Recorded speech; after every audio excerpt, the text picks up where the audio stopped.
আশা করি সবাই খুব ভালো আছো এবং তোমাদের পড়াশোনা খুব ভালো চলছে। আজকে আমরা শুরু করব ইউনিট 3 ক্লাস 11 ইউনিট 3, যার নাম গতি ও সূত্রাবলী। মানে গতি সম্পর্কিত বেশ কিছু সূত্র ডিটেলসে আলোচনা হবে। সেখানে আবার 3টে চ্যাপ্টার ভাগ করেছে।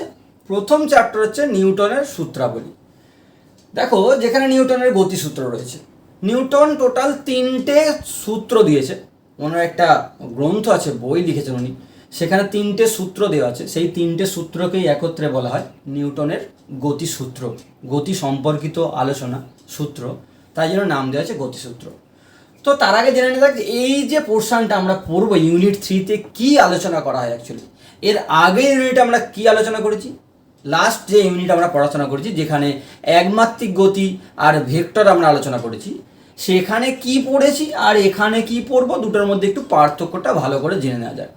ওখানে আমরা যেটা পড়েছি না, কোনো একটা বডি মুভ করছে, কোনো একটা গতিশীল বস্তু, তার কোনো একটা মুহূর্তে গতিবেগ যদি ইউ হয়, তার মান কিছু একটা থাকতে পারে। আমরা প্রচুর অঙ্ক করেছি। টি সময় পরে সেটার বেগ এইখানে যদি ভি হয়ে থাকে, তাহলে ইউ এর মান যদি আমাদের জানা থাকে, তাহলে ভি কত হবে, এই টাইমে কতটা ডিস্টেন্স যাবে, এর ত্বরণ কত বা মন্দন কত, এই নিয়ে আলোচনা করেছি। মানে গতিশীল বস্তুটার কোনো একটা জায়গার আলোচনা করেছি, কিন্তু আমরা একবারও ওই চ্যাপ্টারে আলোচনা করিনি এটা কেন গতিশীল, এটা কেন গতিশীল সেটা আলোচনা করিনি কখনো। মানে গতির কারণ, এখানে জাস্ট গতি নিয়ে আলোচনা করা হয়েছে। এইটাতেই ছিল আগের চ্যাপ্টার, মানে ইউনিট 2। আর এখন আমরা যে জায়গাটা আলোচনা করব কেন গতিশীল, মানে কারণ, কারণগুলো নিয়ে আলোচনা করা হবে। এখানে গতিশীল বা স্থিতিশীল যাই হোক না কেন সেটা ধরেই আমরা এগোচ্ছি, কিন্তু কেন গতিশীল কেন স্থিতিশীল সেটার জন্য আমাদের জানতে হবে ইউনিট 3। তাহলে ভালো করে ডিফারেন্সটা মনে রাখো, আগের চ্যাপ্টারে গতি নিয়ে আলোচনা করেছো কিন্তু গতির কারণ আলোচনা করোনি। এখন জানবে যে এই বস্তুটা কেন চালু হয়েছে, কেন চলছে বা কেন থামছে, যাই বলো না কেন সেটা এখন আলোচনা করবো আমরা। এবারে শুরু করা যাক নিউটনের যে 3টে সূত্র, ধাপে ধাপে সেগুলো এগোবো আমি। প্রথম আজকে আমরা পড়বো প্রথম সূত্র, সেটা নিয়ে ডিটেলসে আলোচনা হবে। প্রথম সূত্রটা আমরা অনেক ছোটোবেলা থেকে পড়ে আসছি, আর অনেকে বোধহয় বুঝি, অনেকে ভুলে গেছি। তো ভালো করে দেখো, আমি একবার মনে করাচ্ছি। বলছে কোনো বস্তুর ওপর বাইরে থেকে যদি বল প্রযুক্ত না হয়, বাইরে থেকে বল প্রযুক্ত না হলে, বল মানে মোট বল, কারণ একাধিক বল ক্রিয়া করতে পারে, তাহলে স্থির বস্তু চিরকাল স্থির থাকবে এবং সচল বস্তু যেটা গতিশীল বস্তু সেটা চিরকাল সমবেগে চলতে থাকবে। খুব সিম্পল ব্যাপার, আমি তোমায় বুঝিয়ে দিচ্ছি, লক্ষ্য করো। ধরে নাও এই বোর্ডটার কথা মনে করো, এই বোর্ডটা এই টেবিলের ওপর রাখা আছে। তা যদি আমি এই বোর্ডটার ওপর না ফোর্স অ্যাপ্লাই করি, আমি যদি বোর্ডটাকে না টানি বা না ঠেলি, তাহলে এই বোর্ডটা চিরকাল এরম জায়গাতেই থাকবে। হ্যাঁ, আমি ঠেলি বা না ঠেলি, অন্য কেউ ঠেলা টানা করলেও কিন্তু চেঞ্জ হয়ে যাবে, পজিশান চেঞ্জ হবে। তাহলে বাইরে থেকে যদি এই বস্তুটার ওপর বল প্রযুক্ত না হয়, তাহলে এ যেমন আছে চিরকাল এই অবস্থাতেই থাকবে। মানে যদি স্থির থাকে তো এটা স্থিরই থাকবে। আর যে বস্তু গতিশীল রয়েছে, একটা বস্তু যদি গতিশীল থাকে, তাকে যদি বাইরে থেকে জোর করে না থামানো হয়, এটা যাচ্ছে সামনের দিকে, পেনটা মনে করো ছুঁড়ে দিচ্ছি, উড়ে উড়ে যাচ্ছে, তাহলে আমি যদি সামনের দিকে হাত দিয়ে না থামাই তাহলে এটা কিন্তু চলতে থাকবে। হ্যাঁ, এদিকে একটা দেওয়াল আছে, দেওয়ালে গিয়ে আটকাবে, তাহলে দেওয়ালটা আটকাচ্ছে বলে থামছে। যদি দেওয়ালটা না থাকতো তাহলে কিন্তু এটা আজীবন চলতে থাকতো, আর কখনোই ডিরেকশান চেঞ্জ হবে না, কোনো দিনই ডিরেকশান চেঞ্জ হবে না।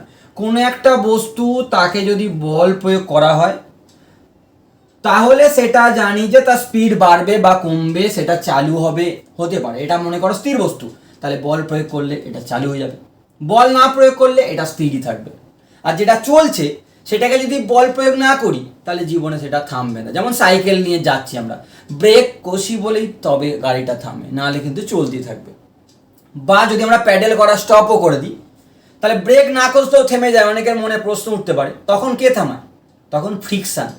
সেই উল্টো দিকে কেউ একজন আছে, সাইকেলের চাকা ঘুরছে, এদিকে যাচ্ছে এদিকে যাচ্ছে, তুমি ব্রেক মেরে গাড়িটাকে থামাও, অথবা তুমি থামালে না, অন্য একজন রয়েছে এখানে ঘর্ষণ আছে, সে ঠিক থামাবে। বল প্রয়োগ না করে তুমি কোনোদিন সচল বস্তুকে থামাতে পারবে না, আর স্থির বস্তুকে চালু করতে পারবে না।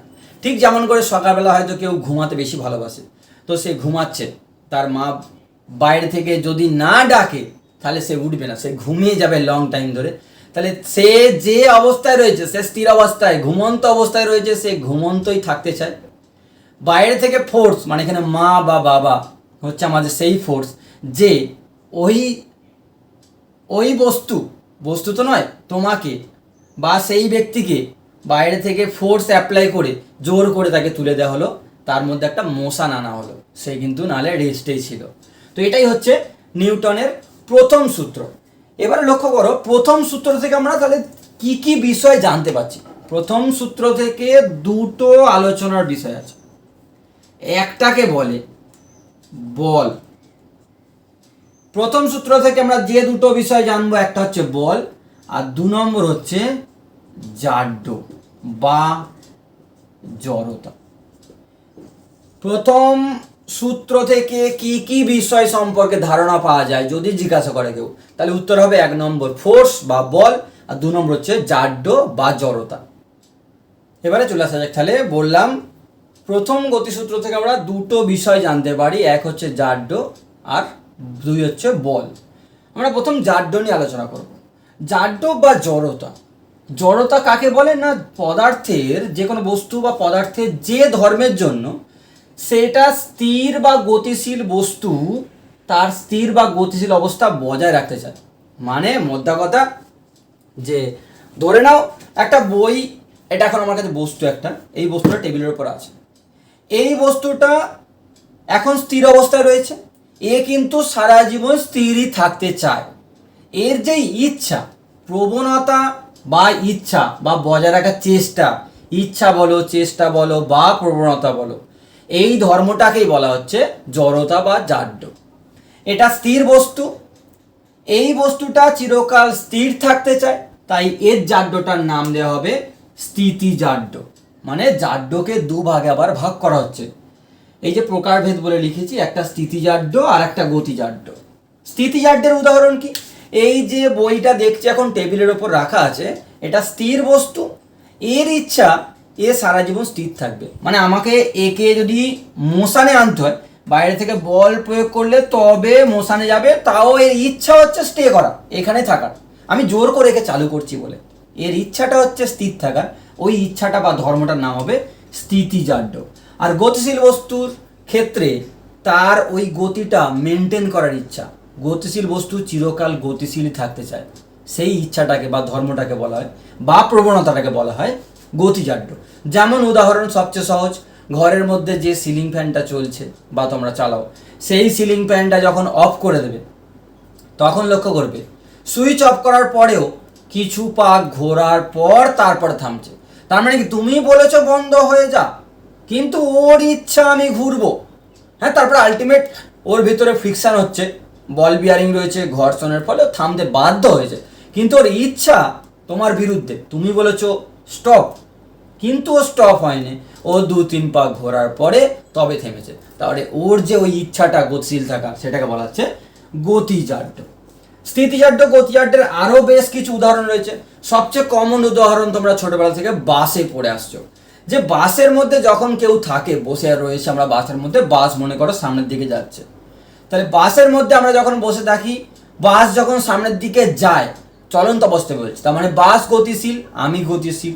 বাস ব্রেক কষলে আমরা সামনের দিকে ঝুঁকে পড়ি, কারণ বাসটা সঙ্গে সঙ্গে থামলো। আমাদের ইচ্ছা, আমরা বাসের মধ্যে থাকা বস্তু বা ব্যক্তি, আমাদের ইচ্ছা আমরা কিন্তু চলতেই থাকবো, কারণ আমরা গতিশীল ছিলাম, তাহলে আমরা সেটা বজায় রাখতে চাইবো। তার জন্য আমি বা যে কোনো বস্তু বা ব্যাগপত্র গাড়িতে যেগুলো রাখা থাকে, সেগুলো দেখবে সব সামনের দিকে আমরা ঝুঁকে পড়ি, বা ব্যাগপত্রগুলো সামনের দিকে পড়ে যায়, কারণ ওর ইচ্ছা সামনের দিকে যাবো। বাস থেমে গেলেও ওর ইচ্ছা সামনের দিকে যাবো। তো এটা হচ্ছে গতিজাড্যের উদাহরণ। আবার একই ব্যাপার বাসের মধ্যে, মনে করো বাস রেস্টে আছে, বাস স্টার্ট দিয়ে অ্যাক্সিলারেট করলো, বাস যখনই স্পিড বাড়ায় তখন আমরা পিছন দিকে ঝুঁকে পড়ি। তার কারণ হচ্ছে আমরা থেমেছিলাম, কারণ বাস থেমেছিল, বাস চালু হয়ে গেছে, কিন্তু আমাদের ইচ্ছা কি, আমি থেমেছিলাম মানে আমার ইচ্ছা হবে আমি থেমেই থাকবো। তার জন্য বাস এগিয়ে গেলেও আমরা পিছন দিকে থাকতে চাইছি, তাই জন্য পিছন দিকে একটু ঝুঁকে পড়তে হবে।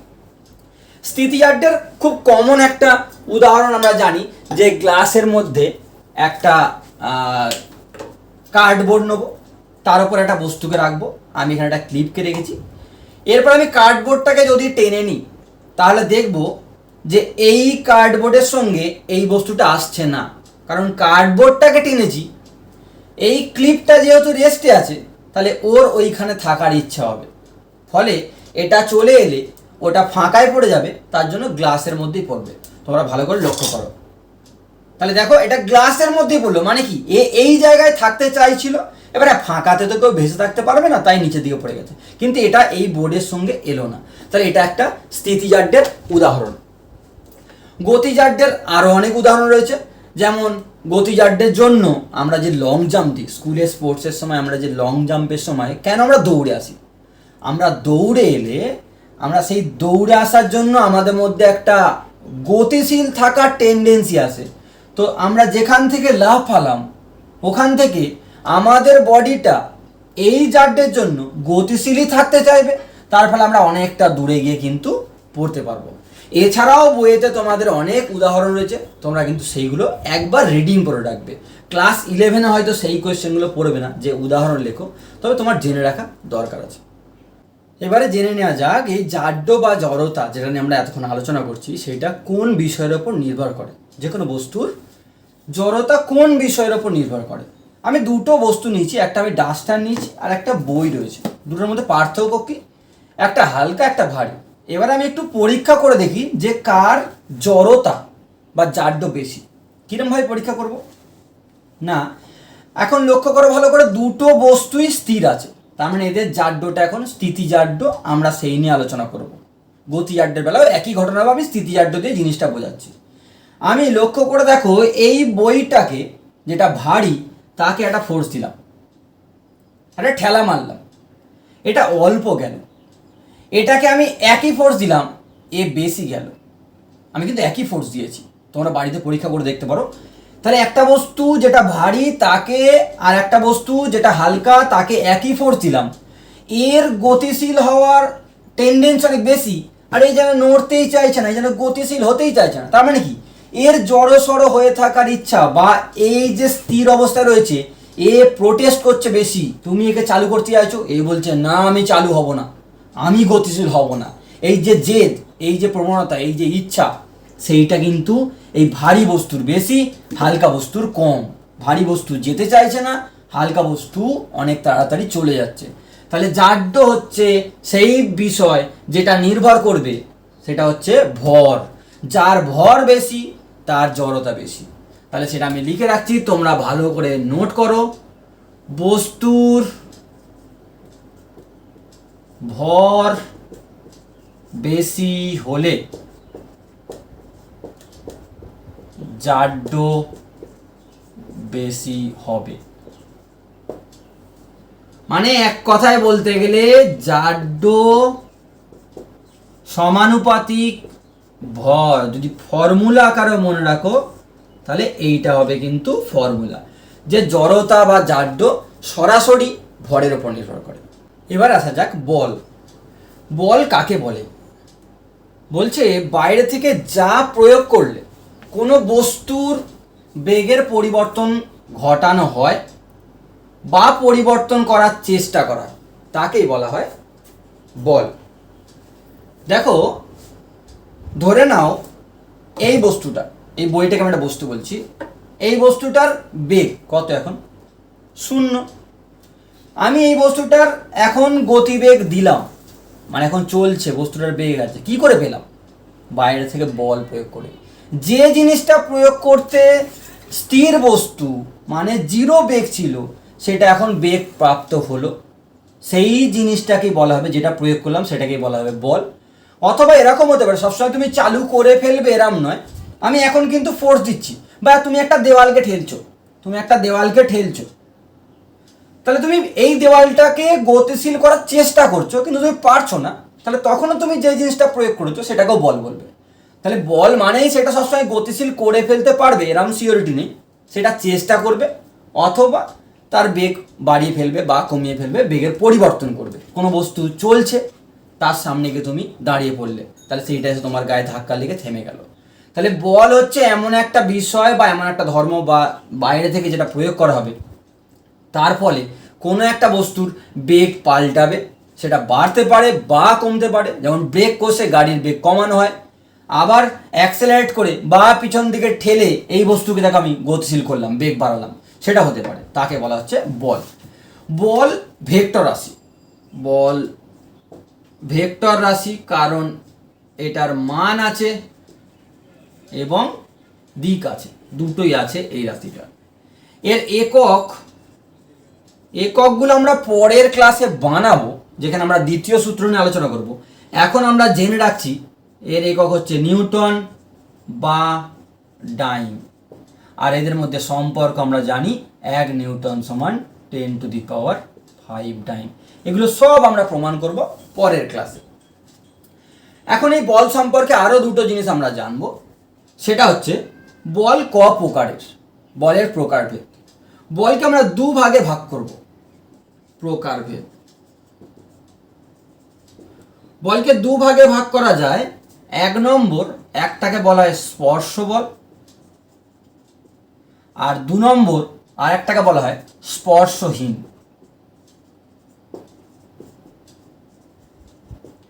একটা হচ্ছে স্পর্শ বল আর একটাকে বলা হচ্ছে স্পর্শহীন বল। মানে ইংরাজিতে বলে একটাকে কন্ট্যাক্ট ফোর্স আর একটাকে বলে নন কন্ট্যাক্ট ফোর্স। এবার এই স্পর্শ বলের উদাহরণগুলো ভালো করে লক্ষ্য করো, এর যে এক্সাম্পল সেটা ভালো করে লক্ষ্য করো কি কি। স্পর্শ বল কোনগুলো? না, আমি এই বস্তুটাকে আমি ঠেলছি, এই বইটাকে আমি ঠেলছি, তা ঠেলতে গেলে আমাকে এটাকে তো টাচ করতে হবে নাকি, কন্ট্যাক্টে যেতে হবে তো, বইয়ের সঙ্গে আমার হাতের তো কন্ট্যাক্ট হতে হবে। কন্ট্যাক্ট ফোর্স বা নন কন্ট্যাক্ট ফোর্স, এই যে নামগুলো দেওয়া আছে, কন্ট্যাক্ট মানে কি এর সঙ্গে টাচ হচ্ছে, তাহলে এখানে টাচ হচ্ছে মানে এটা একটা কন্ট্যাক্ট ফোর্স বা স্পর্শ বল। তাহলে এটা কি ফোর্স? এটা ঠেলা। বা কোনো দরজা, তুমি কোনো শপিং মলে গেছো বা দোকানে গেছো, দরজাটা ঠেলে ঢুকলে, তুমি পুশ করে ঢুকলে, পুশ বা ঠেলা, ঠেলা একটা কন্ট্যাক্ট ফোর্স বা স্পর্শ বল। 2 নম্বর, দরজা টেনে খুলে তুমি দোকান থেকে বেরোচ্ছ, তাহলে টানা, টানা কিন্তু একটা, তার মানে আমরা বুঝতে পারছি সেটা কন্ট্যাক্ট ফোর্স। আর কি রয়েছে? 3 নম্বর, ধরো ঘর্ষণ বল। ঘর্ষণ বল কোনটা? না, এই বইটাকে আমি ঠেলে ঠেলে নিয়ে যাচ্ছি, এটা ঘষে ঘষে যাচ্ছে, ঘর্ষণ এই বইটাকে বাধা দেওয়ার চেষ্টা করছে, এটাকে বলা হবে ঘর্ষণ বল। 3 নম্বর ঘর্ষণ বল গেল। 4 নম্বরে চলে আসা যাক প্রতিক্রিয়া বল। প্রতিক্রিয়া, খুব সহজ উদাহরণ নেওয়া যাক। এই বইটা বা এই পেনটা আমার হাতের ওপর রয়েছে, তাহলে এই পেনটার যে ওজন সেটা আমার হাতের ওপরে পড়ছে, একে তো পৃথিবী টানছে, সেই টানটা বা ওজনটা কার উপর পড়ছে? আমার হাতের উপর পড়ছে। আমার হাতের ওপর পড়তে আমার হাত কিন্তু একে উল্টো দিকে একটা ফোর্স দিচ্ছে, যেটাকে বলা হয় রিয়াকশান বা প্রতিক্রিয়া, সেটা কিন্তু এর সঙ্গে টাচই আছে। ভালো করে করে দেখো, এ আমার ওপরে ফোর্স দিয়েছে, আমার হাতটা একে একটা প্রতিক্রিয়া দিচ্ছে, এর সঙ্গে ঠেকে থেকে প্রতিক্রিয়া দিচ্ছে। ঠিক যেমন করে এই বইটা এই টেবিলটার ওপরে ফোর্স দিচ্ছে, টেবিলটা এর গায়ে জোর করে একটা কিন্তু ঠেলা দিচ্ছে, সেটাকে বলা হয় প্রতিক্রিয়া বল। তাহলে এরকম বহু উদাহরণ রয়েছে যেটা কন্ট্যাক্ট ফোর্স। আর স্পর্শহীন বলের এক্সাম্পল কি কি? 3টে এক্সাম্পল ভালো করে মনে রাখো, তোমরা সবাই এতদিনে জেনে গেছো, ছোটবেলায় এইগুলো সব পড়েছো। স্পর্শহীন বলের 1 নম্বর উদাহরণ হচ্ছে মহাকর্ষ বল। মহাকর্ষ বল, আমরা জানি এই যে গ্রহ নক্ষত্র সমস্ত কিছু ঘুরে বেড়াচ্ছে, যেমন সূর্যের চারিদিকে বিভিন্ন গ্রহগুলো ঘুরছে, এটা কী করে ঘুরছে? মহাকর্ষের জন্য।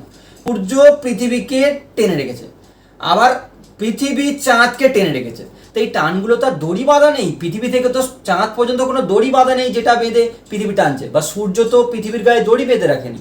তাহলে কি করে ওদের মধ্যে আকর্ষণ কাজ করছে? তার জন্য কোনো টাচ লাগে না, উইদাউট কন্ট্যাক্ট, স্পেস মাঝখানে মহাকাশের মধ্যে দিয়ে এই কাজ করছে, কিন্তু এই বলটা কাজ করছে। তাহলে মহাকর্ষ বল একটা স্পর্শহীন বল, ওখানে কোনো টাচ করার দরকার পড়ে না। 2 নম্বর চৌম্বক বল।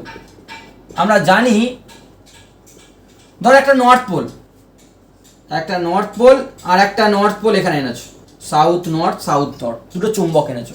তো আমরা জানি এই দুটো চুম্বককে আনলে তোমরা কখনো ঘরে যদি দুটো চুম্বক থেকে পরীক্ষা করে দেখবে দূরে রেখেছো চুম্বক দুটোকে, তাও তুমি একটা ঠেলা অনুভব করবে যেন এই চুম্বক দুটো তোমার হাত দুটোকে সরিয়ে দিচ্ছে। তো সেই বলটা কোথায়? কোনো তো স্পর্শ নেই, তাও হচ্ছে কেন? তাহলে একে উইদাউট টাচ একটা ফোর্স দিচ্ছে। তাহলে চৌম্বক বল একটা স্পর্শহীন বল। 3 নম্বর তড়িৎ বল। তড়িৎ বল আমরা জানি কুলম্বের সূত্র ছোটবেলা থেকে পড়েছি, ক্লাস 8 থেকে ছিল আমাদের, যে প্লাস চার্জ মাইনাস চার্জ তারা যদি একটা ডিস্টেন্সে বসে থাকে তারা পরস্পরকে আকর্ষণ করবে উইদাউট টাচ, এদের মধ্যে কোনো দড়ি বাঁধা নেই। বা প্লাস চার্জ যদি বসে থাকে পাশাপাশি তাহলে এরা পরস্পরকে বিকর্ষণ করবে। তাহলে এই হচ্ছে 3টে এক্সাম্পল, ভালো করে মনে রাখবে। স্পর্শহীন বলের এক্সাম্পল, আর এগুলো হচ্ছে স্পর্শ বলের এক্সাম্পল। এবারে জেনে নেওয়া যাক নির্দেশতন্ত্র কাকে বলে এবং তার প্রকারভেদ। আমরা নির্দেশতন্ত্র সেকেন্ড চ্যাপ্টার মানে সেকেন্ড ইউনিটের যে ফার্স্ট চ্যাপ্টার আছে একমাত্রিক গতি, সেখানে দেখবে নির্দেশতন্ত্র তোমরা একবার পড়েছো। সেখানে কি বলেছিলাম, যে যে জায়গাটার সাপেক্ষে কোনো বস্তুকে গতিশীল বা স্থির বা তার অবস্থা ব্যাখ্যা করো, যেখানে দাঁড়িয়ে, ধরো এই ঘরে দাঁড়িয়ে আমি বলছি যে এই পেনটা স্থির অবস্থায় পড়ে আছে, তাহলে এই ঘরটা হচ্ছে নির্দেশতন্ত্র। আমি বলছি এই বোর্ডটা স্থির আছে, তাহলে এই ঘরটা হচ্ছে নির্দেশতন্ত্র যার সাপেক্ষে এটা স্থির। কেউ বাস থেকে যেতে যেতে যদি এই বোর্ডটাকে তাকায় তাহলে দেখবে বোর্ডটা পিছন দিকে চলে যাচ্ছে, তখন কিন্তু নির্দেশতন্ত্র সেই লোকটা যে বলছে এটা উল্টো দিকে যাচ্ছে সেটা কোন লোকটা বলছে? বাসের লোকটা বলছে। তখন তার নির্দেশতন্ত্র যেখান থেকে সেই ইনস্ট্রাকশনগুলো দিচ্ছে, বক্তব্য রাখছে, সেই স্থানটা হচ্ছে তখন বাসটা হচ্ছে নির্দেশতন্ত্র। তাহলে যেখান থেকে বলা হয়, যেখান থেকে গতি না স্থিতি আলোচনা করা হয় সেটাকে বলা হয় নির্দেশতন্ত্র। দুটো ভাগে বিভক্ত, একটাকে বলা হয় জড়তীয় নির্দেশতন্ত্র, একটাকে বলা হয় অজড়তীয় নির্দেশতন্ত্র। সংজ্ঞায় বলা হচ্ছে যে স্থির বা সমবেগে, খুব ভালো করে মনে রাখবে পয়েন্ট দুটো, স্থির বা সমবেগে গতিশীল যে কোনো জায়গা, মানে ঘরটার সাপেক্ষে এইটা স্থির বলছে, এই ঘরটা আজকে স্থির অবস্থা রয়েছে, এই ঘরটা এমন একটা নির্দেশতন্ত্র যেটাকে আমি বলবো কিন্তু জড়তীয় নির্দেশতন্ত্র। আর অজড়তীয় নির্দেশতন্ত্র যেখানে ত্বরণ থাকবে, স্পিড বাড়লে তখন কিন্তু সেটাকে বলা হবে, সেই জিনিসটাকে বলা, ধরো কোনো গাড়ি সমবেগে যাচ্ছে তাহলে সেইটা জড়তীয় নির্দেশতন্ত্র। যখন গাড়িটার অ্যাক্সিলারেট হচ্ছে, গাড়িটা স্পিড বাড়াচ্ছে, তখন কিন্তু সেটা আবার হয়ে যাচ্ছে অজড়তীয় নির্দেশতন্ত্র। তাহলে এই দুটো পয়েন্ট ভালো করে মনে রাখো, একটা ত্বরণ সহ হলে অজড়তীয়, আর যদি স্থির হয় বা সমবেগে যায় তাহলে কিন্তু সেটা জড়তীয় নির্দেশতন্ত্র। এদের মধ্যে পার্থক্য কি? এই দুটো তো পার্থক্য বুঝলাম, আর পার্থক্য মোস্ট ইম্পর্টেন্ট মনে রাখবে, এখানে নিউটনের গতিসূত্র, নিউটনের সমস্ত গতিসূত্র, নিউটনের সূত্র প্রযোজ্য, আর এইখানে নিউটনের সূত্র প্রযোজ্য নয়। নিউটনের সূত্র প্রযোজ্য হবে না, খুব ইম্পর্টেন্ট। সংজ্ঞাটাকে তুমি অন্যভাবে বানাতে পারো, যে যে নির্দেশতন্ত্রে নিউটনের সূত্র প্রয়োগ করা যায় বা প্রযোজ্য হয় সেই নির্দেশতন্ত্রকে বলা হয় জড়তীয় নির্দেশতন্ত্র, আর উল্টো করে বললে যেখানে প্রযোজ্য হয় না সেটাকে বলা হয় অজড়তীয় নির্দেশতন্ত্র। এটার এক্সাম্পল তো বললাম যে কোনো সমবেগে গতিশীল গাড়ি, এটার এক্সাম্পল যদি গাড়িটা ত্বরণযুক্ত হয়, মানে একটা ট্রেন মনে করো, ট্রেনটার স্পিড বাড়ছে, ট্রেনটা স্টেশন থেকে বেরিয়ে যাচ্ছে, তখন সেই ট্রেনটার মধ্যে যখন যা কিছু তুমি ব্যাখ্যা করতে যাবে ওই ট্রেনটা তখন কিন্তু একটা অজড়তীয় নির্দেশতন্ত্র। এই অজড়তীয় নির্দেশতন্ত্রে আলাদা করে আলোচনা করতে হবে, এখানে যে ফোর্স আসবে সেগুলোকে অলিক বল ভেবে আলোচনা করতে হয়। অলিক বল একটা আলাদা টপিক, সেটা আমি কখনো পরে তোমাদের করাবো। আপাতত তোমরা মনে রাখো যে জড়তীয় নির্দেশতন্ত্র আর অজড়তীয় নির্দেশতন্ত্র কি, কোনটাতে নিউটনের সূত্র প্রযোজ্য, কোনটায় প্রযোজ্য নয়। এবার আমরা জেনে নেব ভরবেগ। এটা আমাদের কিন্তু পরের ক্লাসে, যেটা আমরা নিউটনের দ্বিতীয় গতিসূত্র পড়বো, সেখানে প্রচুর ইউজ হবে, মানে ভরবেগ থেকেই বলতে গেলে দ্বিতীয় গতিসূত্রের শুরু। তো আমরা আজকের ক্লাসে ভরবেগটা জেনে রাখবো, আর তার থেকে বেশ কিছু অঙ্ক করব যেগুলো পরীক্ষায় আসে। তো ভরবেগের সংজ্ঞা আমি লিখেছি, তো সংজ্ঞায় যাওয়ার আগে আমি আগে তোমাদের একটা উদাহরণ দিই, ভালো করে দেখো। ধরো একটা ছোট্ট গাড়ি আছে, একটা ছোট গাড়ি আছে আর একটা বড় গাড়ি আছে। তুমি লরি ভাবো, একটা আর ছোট 4 চাকা যে কোনো গাড়ি, আর একটা বড় লরি, এতে অনেক বেশি মালপত্র আছে আর এতে কম মালপত্র আছে। এটার ভর বললাম কথার কথা 500 কেজি, আর এটার ভরটা বলছি আমি 2000 কেজি। ধরে নাও একটা ভারী একটা হালকা। এরা যাচ্ছে কোন দিকে? সামনে একটা, আমি বলছি দেওয়াল আছে, সামনে একটা দেওয়াল আছে। ভালো করে উদাহরণটা বলুন, কোন গাড়িটার জন্য দেওয়ালটা বেশি ড্যামেজ হবে? কোন গাড়িটার জন্য দেওয়ালটা বেশি ড্যামেজ হবে? এই প্রশ্নটা যেই আমি করব, সবার মনের মধ্যে উত্তর একটাই, স্যার বড় গাড়িটার জন্য। কিন্তু ভেবে দেখ, আমি বলেছি একবারও দুটো গাড়ির মধ্যে কে গতিশীল? যদি বলি এর গতিবেগ 0 আর এর গতিবেগ যদি বলি 1 মিটার পার সেকেন্ড, তাহলে তো এই বস্তুটা যাচ্ছে, এ দেওয়ালে ধাক্কা মারবে, দেওয়াল হালকা হোক বেশি হোক ড্যামেজ হবে। এ তো যাচ্ছেই না, তাহলে ড্যামেজ হবে কি করে? তাহলে বেগ না দেখে ভর দেখে দুম করে আনসার বলা ঠিক নয়। আবার বেগ দেখেও অনেকে বলবে স্যার বেগ থাকলেও তো মনে হচ্ছে এটাই বেশি ড্যামেজ করবে। তো দেখা যাক উদাহরণ নিয়ে। আমি বললাম এটার গতিবেগ 1 মিটার পার সেকেন্ড, এটার গতিবেগ 1 মিটার পার সেকেন্ড। হ্যাঁ, তখন এটা বেশি ড্যামেজ করবে। দুজন একই স্পিডে যাচ্ছে, এবারে ভারী গাড়ি বেশি ড্যামেজ করবে, হালকা গাড়ি কম ড্যামেজ করবে। এবারে উল্টো করে আর একটা উদাহরণ নেওয়া যাক। যদি এই গাড়িটার বেগ হয়, এই গাড়িটার বেগ আমি ধরে নিলাম এটার বেগ 10 মিটার পার সেকেন্ড, আর এইটার বেগ আমি ধরছি যে ধরে নাও 1000 মিটার পার সেকেন্ড। যদি ছোট গাড়িটা 1000 মিটার পার সেকেন্ড বেগে যায় এবং বড় গাড়িটা 10 মিটার পার সেকেন্ড বেগে যায়, তখন কোনটার জন্য বেশি ড্যামেজ হবে? ভালো করে ভাবো। এটা 10 মিটার পার সেকেন্ড মানে টুকটুক করে যাচ্ছে, হতে পারে ভারী, এটা গিয়ে এখানটা অল্প ড্যামেজ হবে, আর এটা গিয়ে কিন্তু বিশাল বড় ড্যামেজ হবে, পুরো ফুঁড়ে বেরিয়ে চলে যাবে, এরকম ঘটনা ঘটবে। তাহলে কোন জিনিসটা ইম্পর্টেন্ট? ভরটা ইম্পর্টেন্ট নাকি বেগটা ইম্পর্টেন্ট? কোনটা ইম্পর্টেন্ট? এর বেগ বেশি, এর ভর বেশি, তাও দেখছি এটা বেশি ড্যামেজ করছে, এটা কম ড্যামেজ করছে। আবার যদি এর বেগটাকে কমিয়ে নেওয়া যায় 1 মিটার পার সেকেন্ড, দুজনের বেগ যদি সমান করে দিই, তখন দেখছি আবার এটা বেশি ড্যামেজ করছে। তাহলে ড্যামেজ যে হবে দেওয়ালটা, সেটা কিসের ওপর নির্ভর করছে? সেটা নির্ভর করছে না ভরের ওপর না বেগের ওপর, সেটা নির্ভর করে যে রাশিটার ওপর, সেটার নামই হচ্ছে ভরবেগ।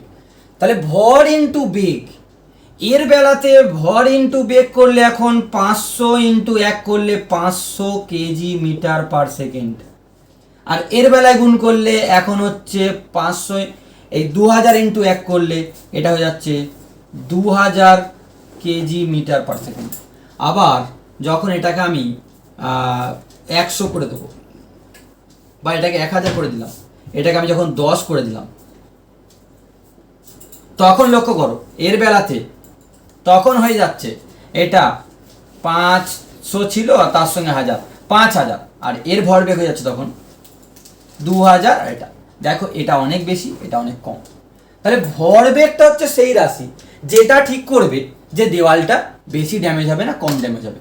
তাহলে বস্তুর মধ্যে গতি থাকার জন্য ভর তো থাকবেই, যে কোনো বস্তু মানে তার ভর থাকবে, বস্তুর ভর তো থাকবেই, সঙ্গে তার গতিবেগ থাকার জন্য ওর মধ্যে একটা এক্সট্রা পাওয়ার আসছে ভাবতে পারো, যেটার জন্য কোনো একটা বস্তু বেশি ড্যামেজ করবে দেওয়ালটাকে আর কোনো একটা বস্তু কম ড্যামেজ করবে দেওয়ালটাকে। এই ভর আর বেগ গুণফলটাকেই বলা হয় ভরবেগ। এটাই হচ্ছে ভরবেগের ফর্মুলা, আর এই রাশিটাকেই ভরবেগ বলা হয়। সংজ্ঞায় কি বলছে? কোনো বস্তুর ভর আর বেগ এই দুটো মিলিতভাবে ওই বস্তুর মধ্যে একটা ধর্মের সৃষ্টি হয়, যে ধর্মের ফলটাই বলছিলাম আমি, যে দেওয়ালটা কোনটার জন্য বেশি ড্যামেজ হবে আর কম ড্যামেজ হবে। তাহলে এটাকেই ভরবেগ হিসাবে সংজ্ঞায়িত করা হচ্ছে। নিউটন এই কারণে ভরবেগকে গতির পরিমাপ, কার মধ্যে পাওয়ার বেশি আছে, কে বেশি ড্যামেজ করবে কে কম ড্যামেজ করবে, সেই পরিমাপ হিসাবে এটাকে বর্ণনা করেছেন। তাই জন্য এটাকে মাঝে মাঝে গতির পরিমাপ হিসাবে বলা হয়ে থাকে। এবার ফর্মুলায় চলা যাক। যদি কোনো বস্তুর ভর m হয় আর বেগ যদি v হয়, তাহলে ভরবেগের পরিমাপ হচ্ছে এম ইন্টু ভি। ভরবেগকে পি দিয়ে লেখা, ভরবেগ পি সমান এম ইন্টু ভি হচ্ছে ভরবেগ, যেখানে এম সমান বস্তুর ভর আর ভি সমান বস্তুর বেগ।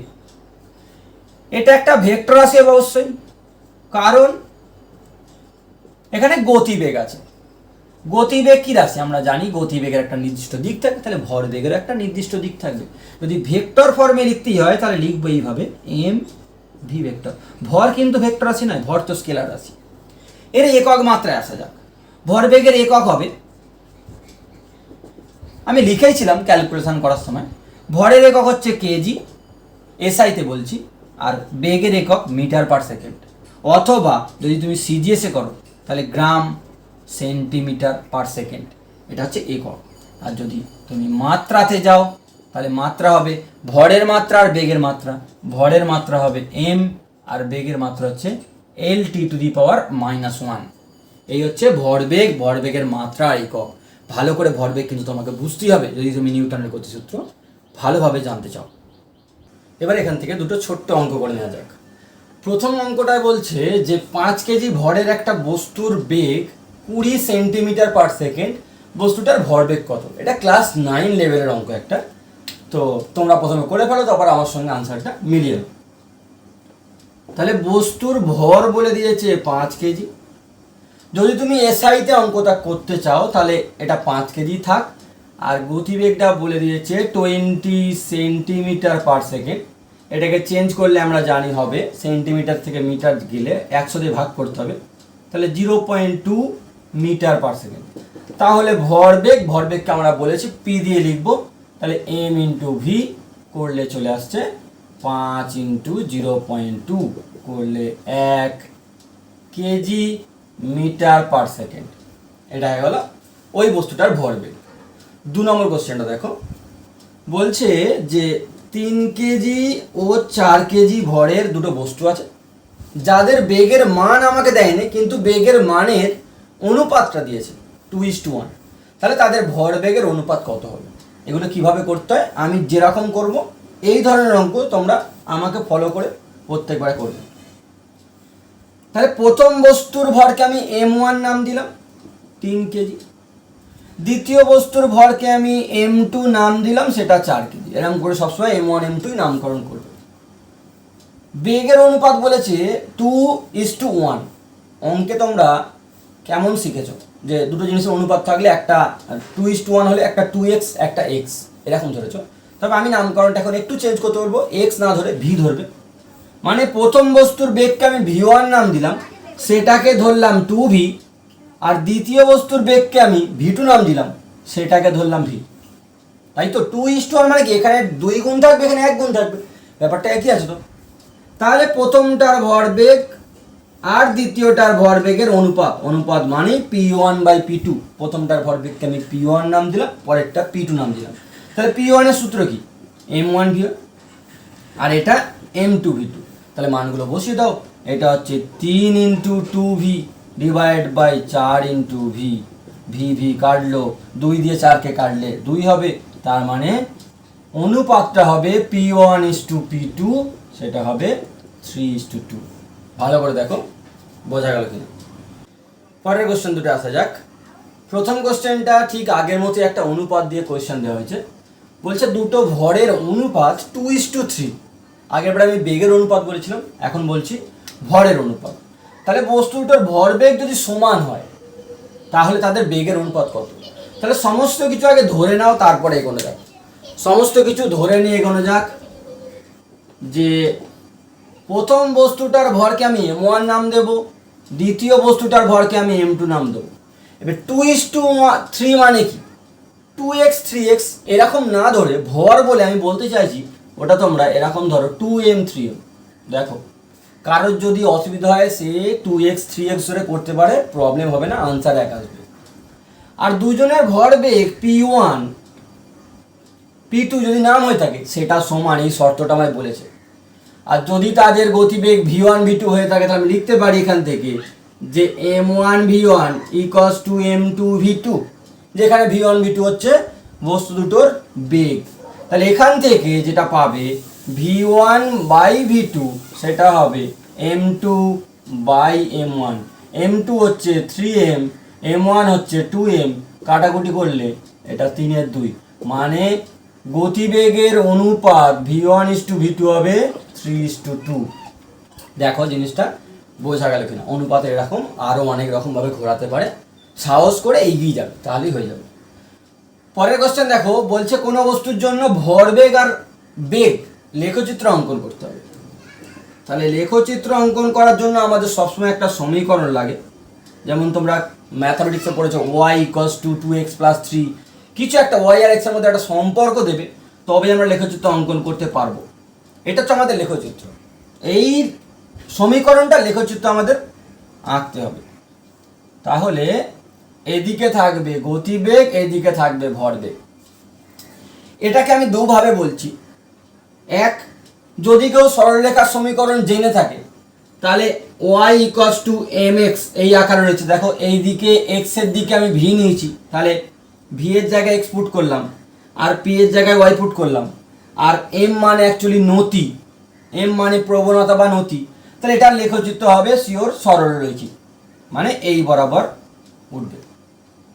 আর এক, যদি ক্লাস 9-এর নিয়মে করা যায়, ভালো করে মনে করে দেখো, এর কোনো বিকল্প মানে এটাই সবচেয়ে বেস্ট উপায়। যদি তুমি কোনো লেখচিত্র আঁকার অন্য কোনো পদ্ধতি না মনে থাকে, অন্য কোনো সমীকরণ বা তার ক্যারেক্টার যদি বুঝতে না পারো, সবচেয়ে বেস্ট এই পি আর ভি মান বসে দেখো, সেই বিন্দুগুলো খুঁজে খুঁজে বসাও। গ্রাফ পেপার কীভাবে করতে, যে ভি এর একটা মানে পি এর মান কত সেটা জানতে হবে।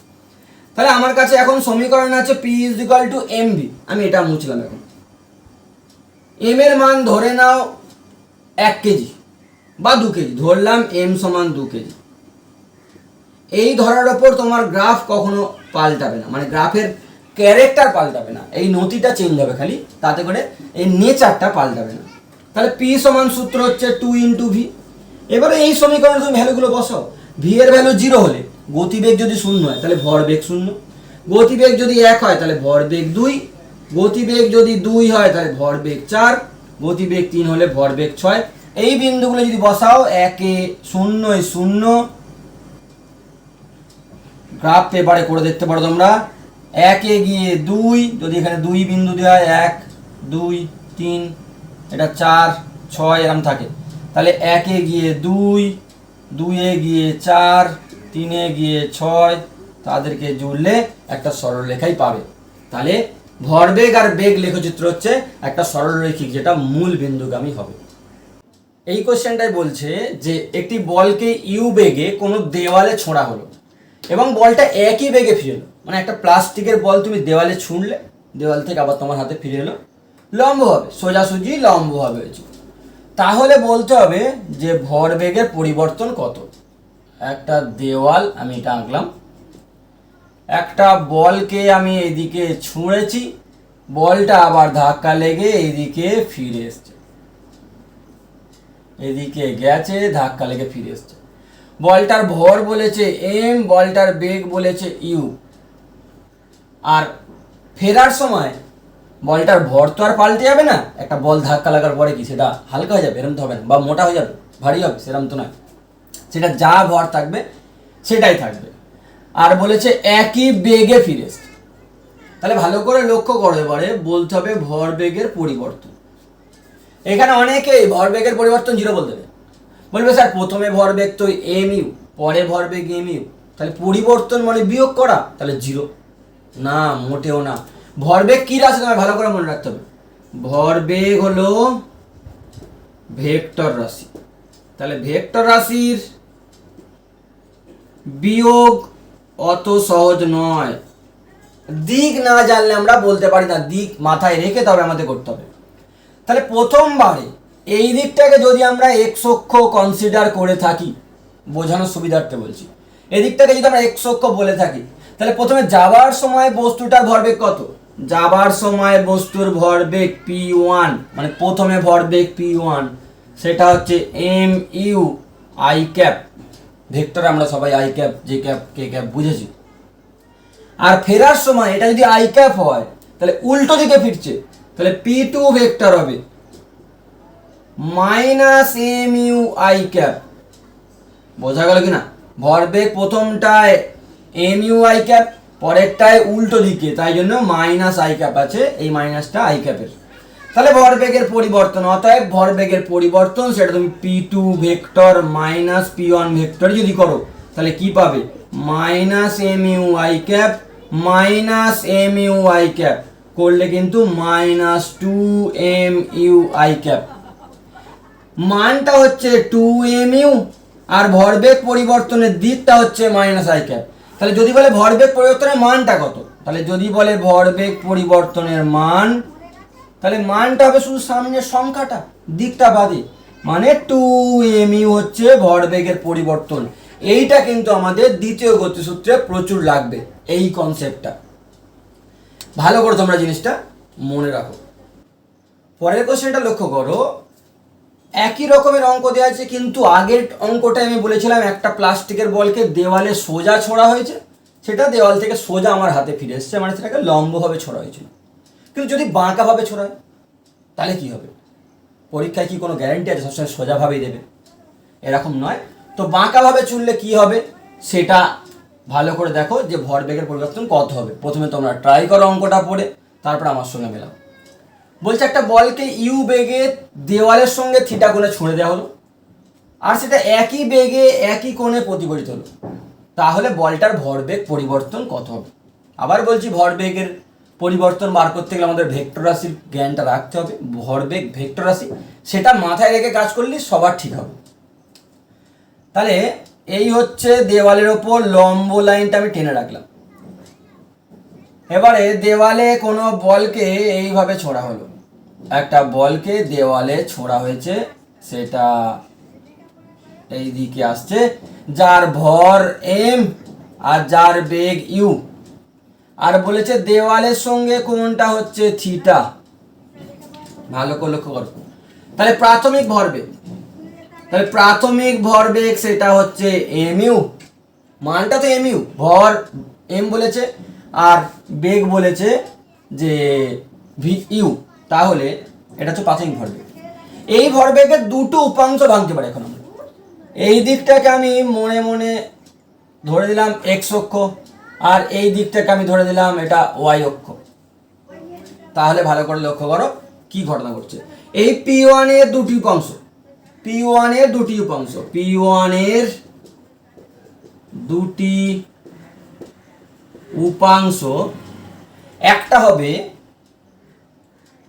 এই দিকে, একটা হবে এই দিকে, যেটার ভ্যালু হবে,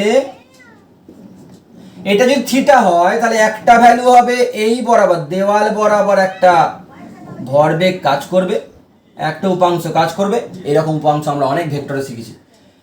এইদিকে যে উপাংশ কাজ করবে তার নাম হবে বা মান হবে এম ইউ কস থিটা, আর এইটা হবে এম ইউ সাইন থিটা, দেওয়ালের সঙ্গে কোণ করেছে।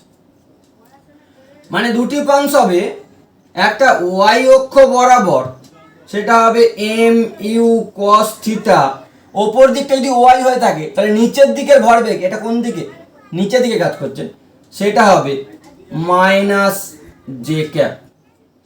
আর এক্স অক্ষ বরাবর যেটা হচ্ছে সেটা পজিটিভ এক্সের দিকে রয়েছে, মানে m u sine theta i cap. ভালো করে বোঝো, প্রথম ক্ষেত্রে দুটো উপাংশ ভেঙে দিলাম। এবার এটা ধাক্কা লেগে এখান থেকে প্রতিফলিত হয়ে আবার একই বেগে যাবে বলেছে বলটা, মানে তার ভর বেগের মানও হবে এম ইউ, সেটাও দেওয়ালের সঙ্গে কোণ করবে থিটা।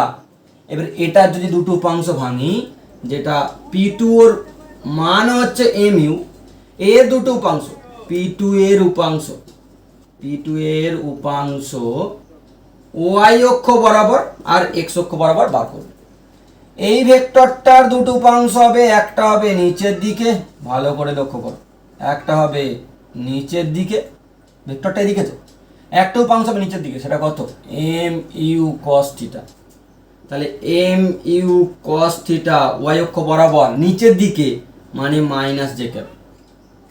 আর এটা আরেকটা উপাংশ হবে এই দিকে, এটার আরেকটা উপাংশ হবে এই দিকে, আগেরটা ছিল ভিতর দিকে, এখন এটা বাইরের দিকে, মানে আরেকটা হচ্ছে এক্স অক্ষ বরাবর m u sine theta i cap. তাহলে সমস্ত উপাংশ ভেঙে ফেলেছি, কারণ বাঁকাভাবে ছুঁড়েছিল, আমাকে উপাংশ ভাঙতেই হতো। এবারে তুমি যদি হিসেব করো যে এক্স অক্ষের দিকে পরিবর্তন কত, ওয়াই অক্ষের দিকে পরিবর্তন কত, তারপরে সেটাকে জুড়ে দেবো। তাহলে এক্স এর দিকে ভরবেগের পরিবর্তন ডেল্টা পি এক্স, মানে এক্স এর দিকে ভরবেগের পরিবর্তন। এক্স এর দিকে ভরবেগের পরিবর্তন আগে ছিল m u sine theta i cap, এটা এক্স এর দিকে ছিল m u sine theta i cap, আর পরে হয়েছে m u sine theta minus i cap. তার মানে পরিবর্তন হবে সেই m u sine theta minus i cap minus m u sine theta i cap. তাহলে করলে আসবে minus two m u sine theta i cap. এটা এক্স এর দিকে ভরবেগের পরিবর্তন, মাইনাস চিহ্নটা দিকটাকে বোঝাচ্ছে, পরিবর্তনের মানটা কত, two m u sine theta. আর যদি ওয়াই দিকে ভরবেগের পরিবর্তন করো তাহলে পাবে, দেখো ওয়াই দিকে ভরবেগ আগে ছিল m u cos theta minus j cap, পরেও ছিল m u cos theta minus j cap. তাহলে ওয়াই দিকে কোনো ভরবেগ পরিবর্তন নেই, মানে মোট ভরবেগের পরিবর্তন এখানে সেটার মান হবে two m u sine theta i cap j cap. এখানে কিছু বলবো না, কারণ ওটা আমি বোঝানোর জন্য এনেছিলাম। মানটা হবে two m u sine theta. ভালো করে জিনিসটা মনে রাখো। আজকের টপিকের ওপর আমি দুটো এমসিকিউ তোমাদের জন্য দিলাম। এই দুটো এমসিকিউ তোমরা করে আমাকে অবশ্যই এর আনসারটা কমেন্টে জানাবে। আজকের মতো ক্লাস তাহলে এতটুকুই। নিউটনের প্রথম গতিসূত্র এবং ভরবেগের ওপর আমি যা যা বললাম তার উপর ভিত্তি করে তোমরা এমসিকিউ প্রচুর পরিমাণে প্র্যাকটিস করো, তাহলে তোমাদের রেজাল্ট নিশ্চয়ই ভালো হবে। চলো দেখা হচ্ছে তাহলে পরের ক্লাস নিউটনের দ্বিতীয় গতিসূত্র নিয়ে। টাটা।